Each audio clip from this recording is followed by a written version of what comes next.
You came out fairly early, basically saying that Dede Scozzafava was not really aligned with traditional conservative values. Yep. Why don't you reiterate first what your position on the NY23 race is? Well, look, I mean, I think people like me have been proven to be right. I mean, I call her Dede because I can't ever get her last name right. She's shown herself to not be a real conservative. Again, people ask me, are you running to be a Republican? Are you running as a Republican? I'm running to be a member of Congress. Now, I happen to think that the Republican Party gets it right on issues more than the Democrats, but ultimately the principles that inform me are ones that are conservative and align with a lot of the Republican principles.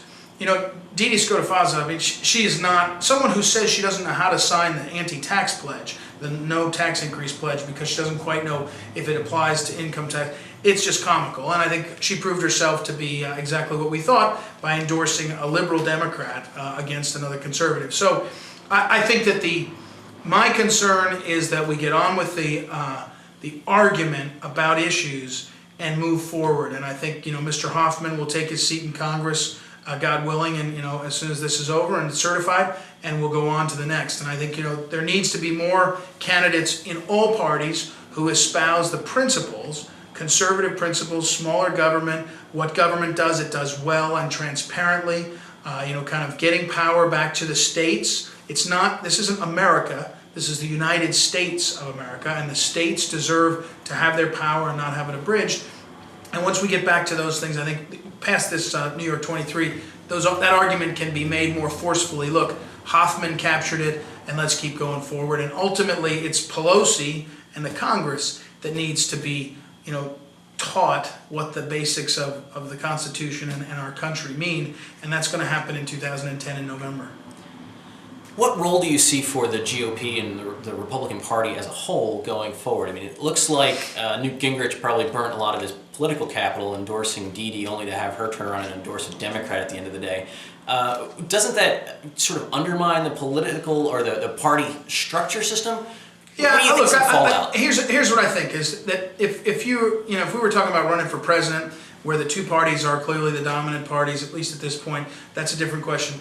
Races like mine in Missouri's 3rd Congressional District are about what people care about here.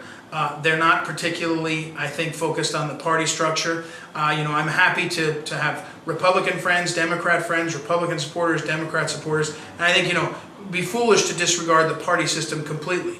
But as a practical matter, these races are races that are locally won by candidates who embody the principles that the local voters get. And I think in that sense, trotting around trying to fit into a national mold of what the parties think isn't helpful. And here in Missouri, especially the 3rd Congressional, what we know is that the people are working people with small c conservative values, that are focused on what they want to do is raise their families and send their kids to school and build a nest egg so they can buy an extra car or a boat or something that they can celebrate their life. And that they're not, they're not interested in expanding government. They're not interested in redoing healthcare. So I think, ultimately the party structure in a race like mine is less important than in bigger national races. And you win, as Tip O'Neill said, all politics is local. You win by, communicating with your neighbors what your values are. And in our case, Congressman Carnahan's values are 99% of the time with Nancy Pelosi. Mine are very different. I wouldn't say they're 100% against her because want to be more clear and thoughtful. I think sometimes you can find agreement, but basically the way that Congress is taking things is where Russ Carnahan wants to send it, and I think most people want a different vision, and we're going to lay that out. And it's not going to come down to who's got a D behind their name or not. It's going to come down to who cares about those values, and we'll get shoulder to shoulder. So, declaring the death of the party system seems premature to me, but I don't think for races like ours it was ever the primary focus.